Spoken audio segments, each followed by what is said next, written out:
Anna Kelley, welcome to Women Investor Wednesdays. Hi, I'm so happy to be here with you. I am so happy. We met at the Invest Her conference and we've been trying to get you on. Both of our schedules are so busy. So I'm so glad you're here because I know based on what I learned from you at the conference, you have so much to share for our ladies in our audience. Thank But you. It's before we my jump honor.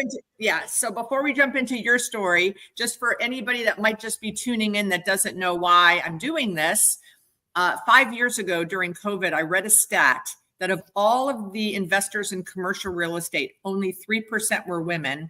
And of the 3%, half were either inherited or spouses of men, and they were signing on the guarantees of their deals. And I thought that was crazy.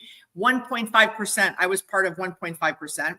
So I started interviewing my friends who work in commercial real estate, like in the C-suites. And do you invest in commercial real estate? No. Well, why don't you invest? Well, I don't have $1 million. I'm like, you don't need $1 million, right? And then I kept digging and they said, well, it's scary and it's risky. And I said, well, do you invest money at all? Yes, of course. Well, where do you invest? The stock market. Oh yeah, that's not risky and scary at all. My Netflix stock 2 years ago, I think dropped 80% in a week. So they laughed. And then, but I kept digging and finally they said, I don't know any other women doing it. I said, oh, aha, that's something I can help with. Yeah. So that during COVID, I had a summit on a virtual summit where I had 100 women come on and I interviewed about 8 women to tell their investment stories, investor stories.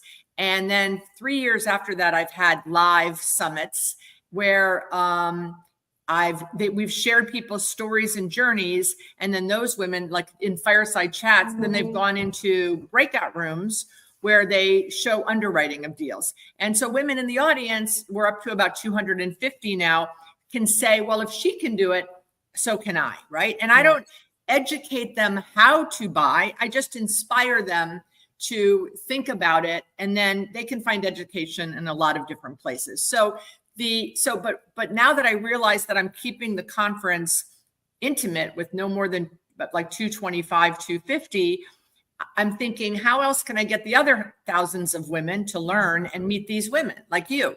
So that's why I started this Women Investor Wednesday podcast. And I think we're about to hit 50.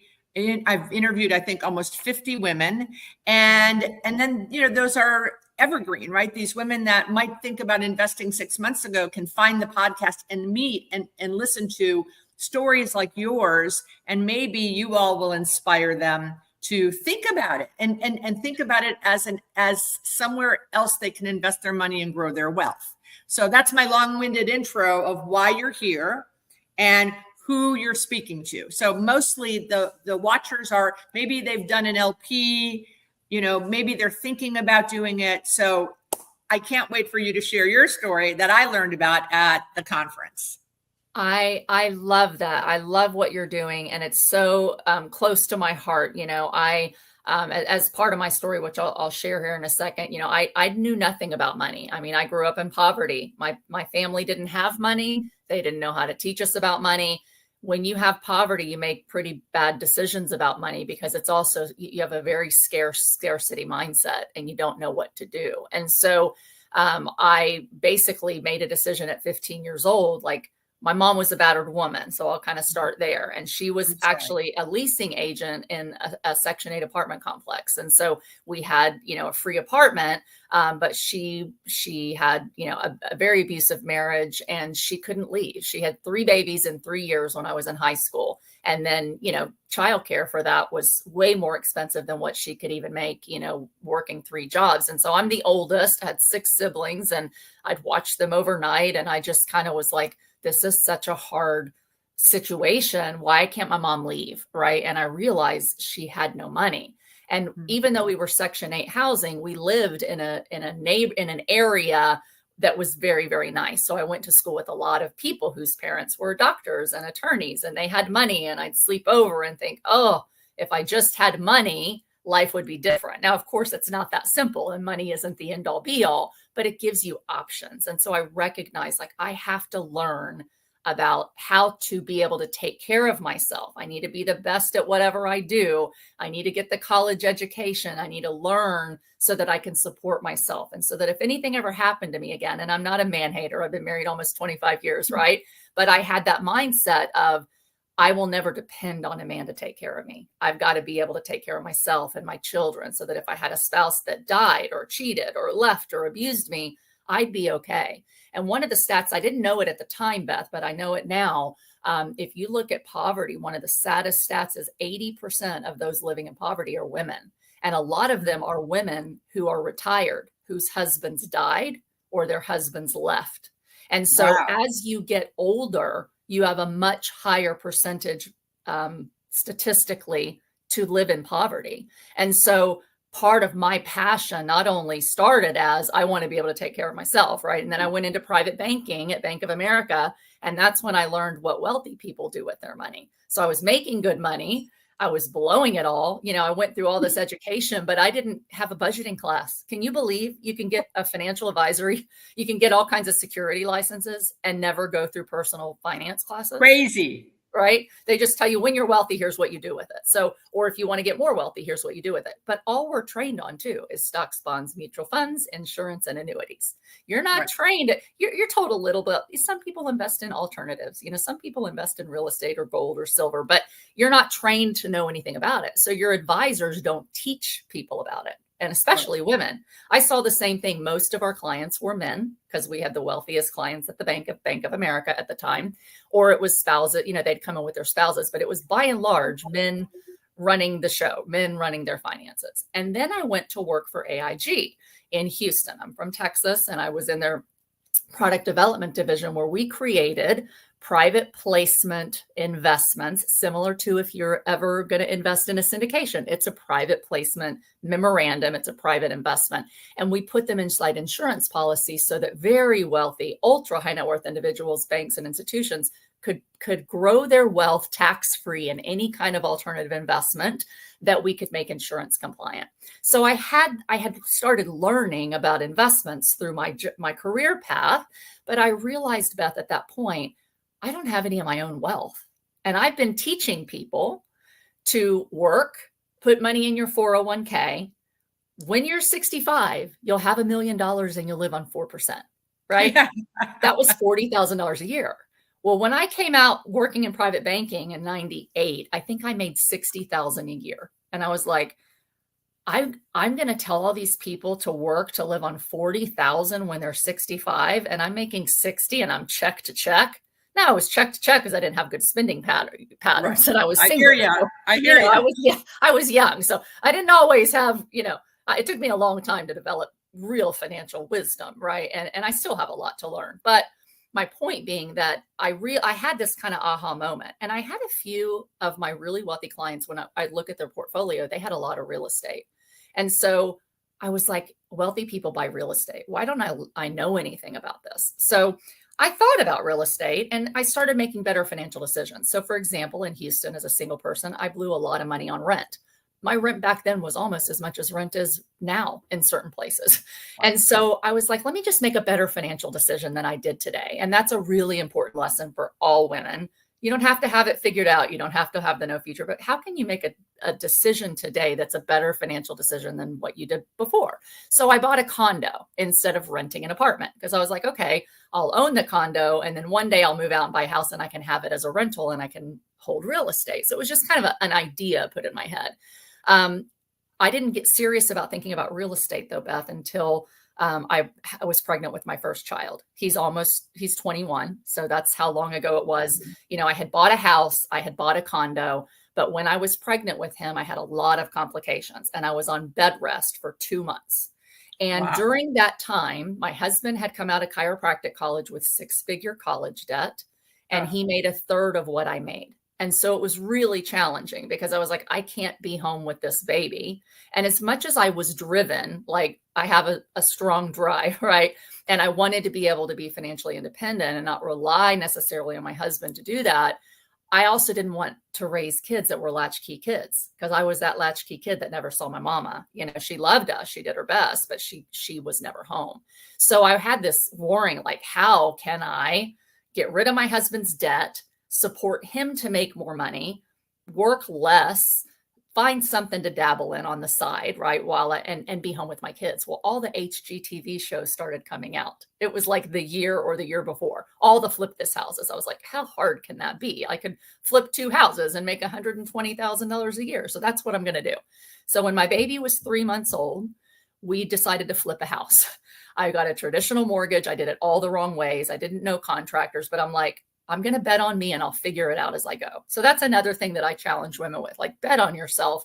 You can figure it out as you go. You're going to make mistakes, but you'll learn from them and you'll do better. I was so clear on what I wanted was to be home with that baby. I was going to do whatever it took to figure out how to make a better financial decision that could get me some money. And so flipped a house. That was in 2003. And we lost money, took a year of our life. My husband lost a job at the time. It was like a nightmare. Baby was sick, but we were doing it after work. And my husband said, we're never doing that again. And I was like, okay, well then what's your plan? Like, you're going to have to figure out how to, make more money. So we dropped everything, went the route that, okay, we'll help my husband create his own business. So we uprooted my family from Texas, moved to Pennsylvania in 2007. By then I had a 10-month-old daughter and a 3-year-old son. So we had a few years of just trying to figure it out, right? Moved here, paid off all his school loans, but we did the dumbest thing we ever did. And by the grace of God, it all worked out. But we went into debt to start a business in 2007 at the height of the economy in a little bitty town to start his chiropractic business. The smart thing that I did was we bought the building instead of leasing space. So we found an office on Main Street in a small town that had 2 apartments above it, 4 garages in the back with an apartment above it. And so I had enough of a financial mind to say, most businesses fail 90% in the first year. I don't want to be stuck in a lease that could ruin our credit. So if we buy this building that has tenants, and we had a tenant in that flip, so I had 1 tenant before, it will at least cover the mortgage on that building. So if his business fails, we can just find a tenant to lease the space and we'll be okay. We bought a 4-unit apartment building across the street and we moved into that 4-unit apartment building. So we took a huge step back, but I knew we have to take a step back in order to be able to create a better future. And so we lived in that little apartment building. So you bought the building where he had his business and there was other commercial tenants, and then across the street you bought an apartment building that you lived in. Yes. So in the building that you bought to put his business in, did you do an SBA loan? Did he have enough occupancy for that to work or no? Yes, we did an SBA loan. We bought equipment, we bought but we didn't do the SBA loan with the property. We could have, but the reason we didn't is because a really smart attorney told us, he said, if you want to do real estate and you have your securities licenses, you are a high lawsuit risk. Your husband as a doctor is a high lawsuit risk. He said the 2 most sued professions are doctors and real estate investors. So he said, separate the assets. You buy the building in your LLC name, you lease the space to your husband's business in his LLC name. So we started out with that separation on the advice of attorney. And quite frankly, it sounded really good to me because I'm thinking, I've always thought, not that I didn't trust my husband and I committed to our marriage for life, but because of that mindset from being young, I was like, I got to have my own assets. So this is great because if he left, if he cheated, if he abused me, if he died, I'd have assets. So I was like, okay, that sounds good to me, So, so you move into the apartment, so you downsize, but he could walk to work. Yes. And my mother-in-law had retired from the Hershey company. And so she could watch my babies. So it was kind of like he was working. His practice was open initially 3 days a week. He could be home with the kids 2 days. I worked from home in my office with a latch on the door so they couldn't come upstairs. And then my mother-in-law watched in the other 3 days. So that started the journey, Beth, of probably the hardest decade of our lives, because as you know, the great financial crisis hit the next year. So his business had started out doing really well, but my husband wanted to be a doctor. They're not trained. Talk about financial education in all of their schooling, 7 years, not a single class on how to run a business, how to be an entrepreneur, how to handle the finances. It's here's how you be a doctor. right? So he was like, I need your help to learn to market, to hire people, to train our staff on billing. Like he didn't know how to do any of that. And he was kind of like, well, you're good at it. Will you do it? Well, I was willing to do whatever it took. It was probably a mistake, but again, it all worked out. But we worked full time. We had 2 babies. Then we learned to be landlords. And then I was running his business on the business side every morning, every lunch break, every evening, every weekend. It was 70 to 80 hours a week for 10 years. Wow. And it would have gone faster. So during that 10-year period, we're working on the business. I'm like, I got to get out of my job. It's going to take 2 more years and his business will make him money. And then I can work part-time somewhere local. Right. Well, GFC happened. I worked at AIG. My 401k was wiped out, almost 3/4 of it gone in about a week that Lehman fell and AIG started to fail and all of it just started crumbling. And I was told that week in 2009, get ready to find another job. Like we're probably all going to be laid off. Lost the 401k. It's like everything I worked so hard. My 401k was a little over 200,000. I don't remember the exact amount at the time, but a little over that. And I was, 34. And I'm like, okay, I can't depend on my company to save me. And one of the largest companies in the world, I can't depend on my stocks. Can't depend on a small business. The world was falling apart. And I found out the same week all that was happening that I was pregnant with baby number 3. I was like, what am I going to do? So, things were hard, but I knew like I have to make a good financial decision. I have to figure it out. And right before that happened, we had bought another four unit because I'm starting to really understand real estate gives me passive income. And I can start to, if I don't work at AIG, I can support myself if my husband's business didn't do well on apartment rental income. So we bought the 4 unit we lived in. We had 3 apartments and 4 garages at my husband's practice. We bought another 4 unit apartment building. And so when everything hit the fan, Beth, I did what every advisor tells you never to do.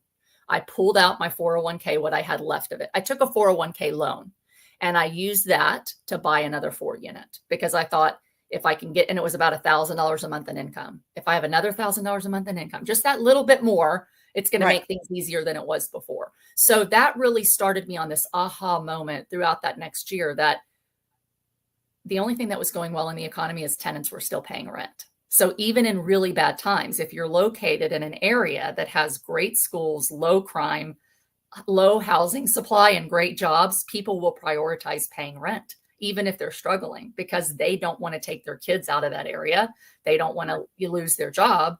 And so it was like this, like, okay, all these things that were coming together about real estate, it was this aha moment that I can't depend on the government and the economy and jobs and businesses to always be there. But housing was a fundamental human need that people would always have. So that's when I went all forward into real estate. So how did you, so did you get traditional mortgages on the office building? Did you get a traditional mortgage on the 2 4 units? Like, cause you're saying, we're living in an apartment. His business is new and struggling. I'm about to lose my job. I'm going to lose my 401k. How were you able to finance like the start of this? Yes. So in 2007, money was easy because everyone said the economy is great. It's going to keep going. I found a local, since we didn't do the SBA loan on the building, he did his SBA loan for starting a business. I found a local small commercial bank that funded a commercial real estate loan. And at the time, Beth, believe it or not, they gave me 90% financing. Wow. And they allowed me to put the other 10% on a 5.9% fixed for life credit card. So I got into the building with no money down. Wow. The commercial building. Wouldn't that be awesome if we could still do that today? They let you, so the bank knew that you borrowed the 10% on a credit card? Yes, but they were a local bank really committed to the area. And my husband and I had 800 plus credit scores. I was like, I'm in the financial world. I'm faithful. Yeah. We have a business plan. We will pay it off. Now we had to sign a personal guarantee, but they were all for the small town boy coming back to home to start a business and help the community. Amazing. And they did it. So that was like a blessing for sure. The house, the 4 unit we bought with an FHA loan. And this is one of the things that I say to a lot of people, especially if you're younger or you're single and you don't have, kids or that many kids, if you can house hack, which is what it is called when you live in one of the units of your property, you can get on a 1 to 4 unit property FHA financing and USDA financing. That's the US Department of Agriculture. If you're in kind of a suburban rural area, USDA is 3.5% down, and you get the best owner occupied mortgage rates. And so we bought the 4 unit with an FHA loan with 3.5% down. And then the next property we were closing on in the midst of the meltdown. And it was Wells Fargo Bank. I don't like Wells Fargo Bank, sorry. And we were closing. And the day of closing, they pulled the loan on my next 4 unit. And they said, we don't trust that you're going to live in it. I wanted to live in it. It was a bigger 4 unit with about double the space of the one we were, because you're a real estate investor, because you own this commercial property and this. So we don't believe you're going to live in it. I'm like, I will write a letter. I'll attest to it. But whoever had to do the final sign off pulled the loan. So I had to scramble. I cried. I'm like, everything we're trying to do, nothing's working, right? So we went to another local small bank and they did the loan, had to switch to commercial. They were like, we'll do it, but you have to switch to commercial. Right. So we had to put 20% down instead of, 3.5, but I had it because for my 401k, that's when I decided, let me grab a 401k loan. So we were able to get it closed with a commercial. And loan. could you have done the self-directed from the 401 versus an IRA, or no? Do you know? At that time, no, because I was a full-time employee of AIG. So the money was in an AIG 401k. Now, yes, I have a self-directed 401k and all of that. But so, I was able to close it. But from that point on, Beth, the challenge for real estate was like, that was the aha that I need to buy more real estate. The issue, and I just kept thinking, if I get laid off, I'll have a really good package. So I'm getting, because I've been there for years, I'll just wait till I'm laid off. I'll find another job and then I'll just keep buying real estate. But what I found is, although properties were plentiful because it was in the throes of the GFC, real estate was correcting, you couldn't get loans. So at that point, any bank I went to, they're like, you're crazy. Real estate's falling. Your job at AIG is falling. Your husband has a brand new business that isn't making money. And I'm like, but you don't know me. I would never default on a loan. I've got great credit. I have a plan. They're like, okay, good luck to you, but we're not doing the loan. So I was in a few-year period where even though we wanted to do more real estate, I couldn't get loans. So we just decided, let's renovate all the units that we're in. I bought one book called Multifamily Millions by Dave Lindahl. It's the only book I bought, the only book I read, but it gave me that understanding that multifamily, really specifically better than single family housing, has so much opportunity to force appreciation, to force that value. If you renovate the units and you can raise the rents, you significantly raise the value, not based on rental comps, but based on the net income that you can generate.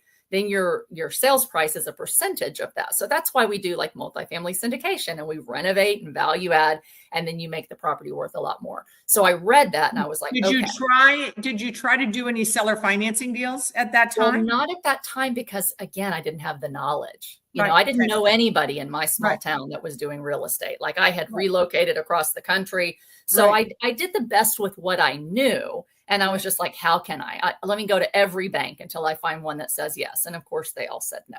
After about 10 banks, I was like, okay. So I just decided I will spend my time right now renovating the units we had. So we started at night and weekends after job and after work and after our tenants to renovate apartment buildings. My husband learned how to put in windows and I learned how to paint. So we did all of our own work because we had no money to hire contractors. So I just kind of learned, do what it takes in the beginning. And so we made a point to make our property more valuable.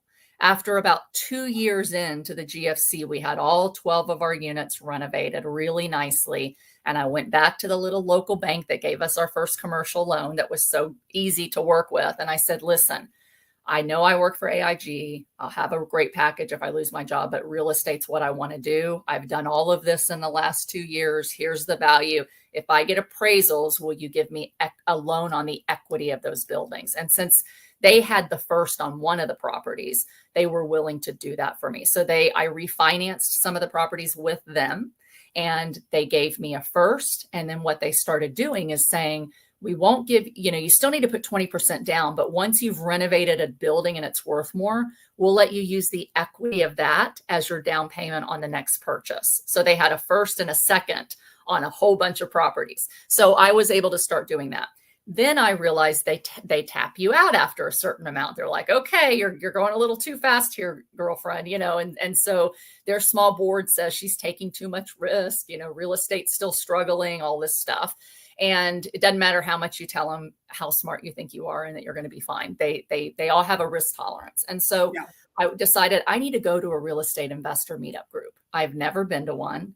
I need to find a network of people that can tell me how they're buying properties. So I showed up to this one meeting, didn't know a soul. They were talking about seller financing. And I'm listening. How many people and how many men versus women? Oh, I might have been the only woman in the room. In fact, I have a book out where I have a contributor called The Only Woman in the Room because of the same thing you said, 1.5% of women in commercial real estate. I think I was the only woman there. If there was another one, it was probably a wife of somebody, but I didn't meet another woman investor. Okay. Yeah. I tell women all the time to go to meetups, these real estate. You just learn so much, right? You do. You learn about seller financing. Yes. That one meeting. And I have to tell you, I was there and I was thinking, yeah, right. Who's going to lend me money? 10 banks have told me no. Why would a seller want to finance a deal? But they were talking about older, especially older landlords. So It was interesting. This gentleman at the very end, they have a time at the very end where people can pitch deals. And he stood up and he said, I have a 3-unit that could be a 4-unit in this little town, like 2 stoplights away from me. So I thought, he's old. Let's try it. Walked up and said, I'm a real estate investor. I have 12 units and I, work full time. We have a local business. I'd be interested in talking to you about your property. And I said, would you consider seller financing? And he goes, I love seller financing. I was like, great. We met within a day or two, walked the property, went for coffee or lunch, and he pulled out a seller finance contract. And he said, I've done this many times. I love it because I can delay my capital gain. Right. And I can still have an income without the headache of dealing with the tenants and the toilets. Right. So I was like, this actually works. So it was like, thank God being in the right place at the right time and just going, I know I need a network, right? And we did the deal. Not only did we do it, so I was able to buy, I called my dad. I said, Dad, I've never asked for money. I want to make you a proposition. I need a $10,000 loan. I'll pay you 10% interest and I'll pay you off in a year. It's because I needed $10,000 for the down payment. I didn't have it, right? I was in the throes of all this stuff. Right. So he said yes. That man told one of his local friends who was retiring, who wanted to sell on seller financing. And he called me and I bought his 4-unit. Called my dad. You want to do another 10,000? I'll pay you 12% interest, but I need it for 2 years. And so I was able to buy 8 units. And then that man told one other man. And so I was able to buy 12 units in about a 3-month period with no money out of pocket. And Beth, it was after achieving that I said, okay, I can do this. I can figure this out. So from that time on, again, this was like 3 years in before I really got it about seller financing. Over the next 7 years, I bought 100 units. And so all in our area, just my husband and I. And wow. So 7 years, 100 units. Oh my God. Okay. Well, so 7 years. So we had 12 units. The money dried up. And then it probably was 2 or 3 years before I could buy more. But then the banks started saying yes. The sellers started saying yes. Then from that point, that was like 3 years of struggle to figure it out. And then 7 years of, okay, now we've built up 100 units. And we needed that because my husband's business started really struggling because insurance changed after 2009. They quit reimbursing chiropractors a lot. They cut their medical reimbursements from like $50 to $12 if they saw a patient, So it took me 10 years to get the 100 units. But the reason it wasn't enough for me to retire is because so much of my income was just pouring back into my husband's business to keep it afloat. So we had a lot of struggles. You can do it faster than that. But I retired and walked away from AIG May of 2019. So it's been 5.5 years that, it took me all that time to be able to do it, juggling all of that. Tell the audience now, today, What's your portfolio look like? Okay. So my husband and I have our units, and I own 240 units with two partners that are local. So we live on about 300 units, cash flow. That's like that's our today, and it's our future. We will So not is sell your those husband buildings. still a chiropractor? No, I finally retired him. The day we Okay, good. sold his building and sold his practice was like one of the best days of my life. I'm like, oh, but you know what? That business, it was the struggle that created the need to really Right. go all in, which is Right. what really created us the wealth that we have When today. did he retire? I was saying the other day, it's either been 2.5 or 3.5 years. I think it's been 2.5 years. And your kids, tell us about your kids, because you're a mom. I'm a mom. Yes. So that little baby that got me started on flipping, he's 21. He's a senior finance major. He wants to go into real estate syndications, but I told him, Awesome. you need to go get a degree. You can't just tell everyone I learned from my mama and my daddy, right? So he's getting his finance degree. I have a daughter that's a freshman, and she is in music and ministry, working with orphan kids. And so she's going for a music degree. You met her at the Invest Right. Her event. Yes. But she hates real estate in terms of the day to day. And here's what's important about real estate. You can be like us and be active and love it, right? Or you can not love it. You can have totally different passions, but you have to learn how to steward it. If you can learn to steward investments that create cash flow that comes in every month, you can do what you love without regard to the money, right? So for her, she's going to buy real estate, and she's going to learn to steward it and handle it with really good property management companies, and learn how to analyze the financials. So I'm pushing her to do that with real estate, but use it to do what she loves, that she'll never make a lot of money doing, most likely. And then I still have a 15-year-old son at home and a 13-year-old daughter at home. And so, they've seen, Beth, the progression of living check to check in a little apartment, the blood, sweat, and tears, the hard work to get there.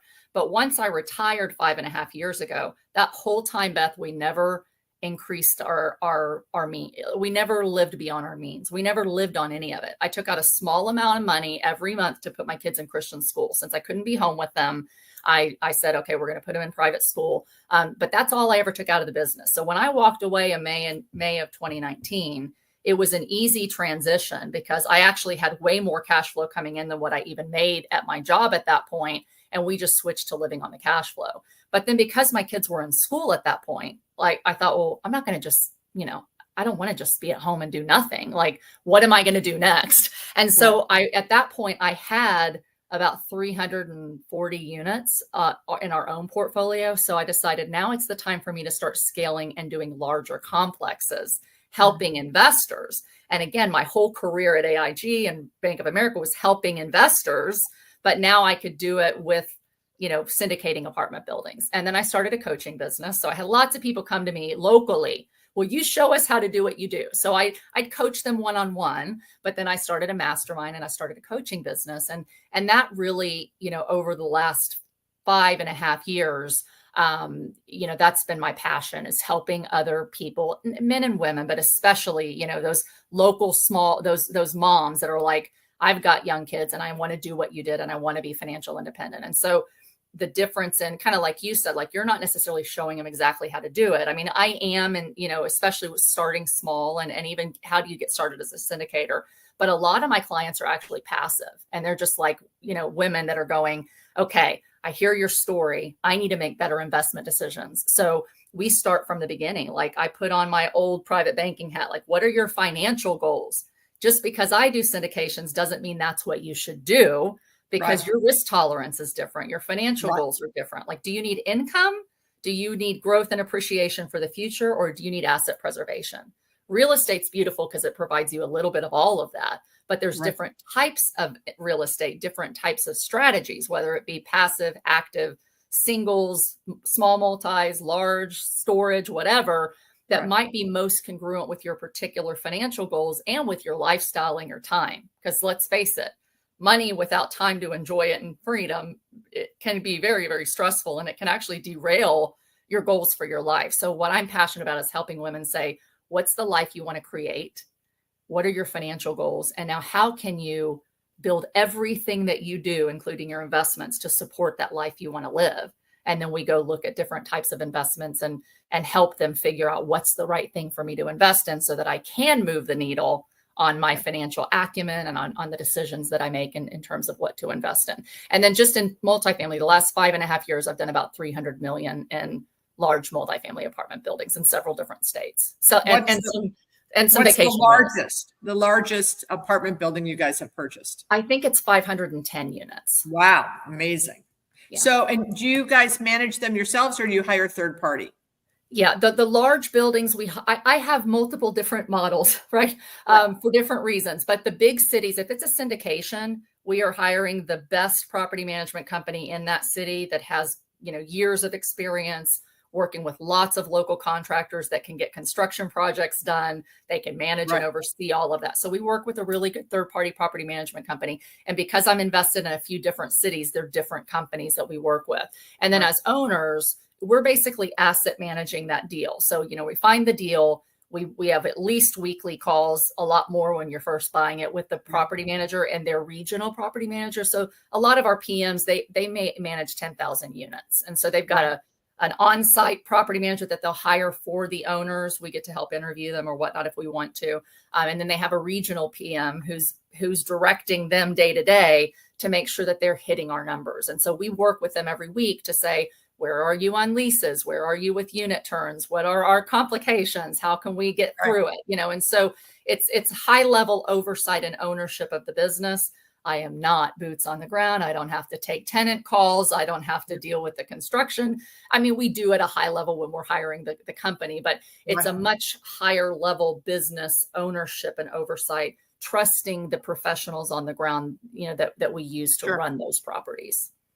So how would people reach out to you to talk about the coaching? Do you still do the coaching?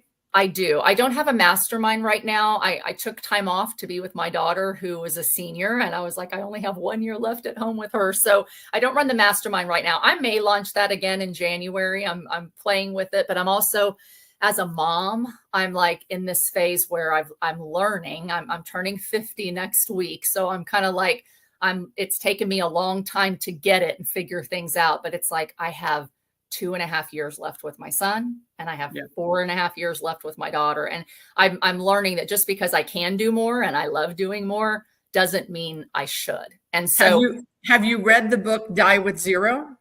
I haven't. I've heard of it.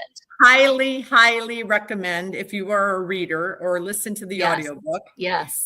I've probably had 50 people read it and 45 have come back and said it's changed their lives. And it's exactly what you just talked about, understanding how much quality time you have with people that you love. And even though we have energy and we want to do more, how much is more? And should you be investing more time, quality time, experiences with your kids?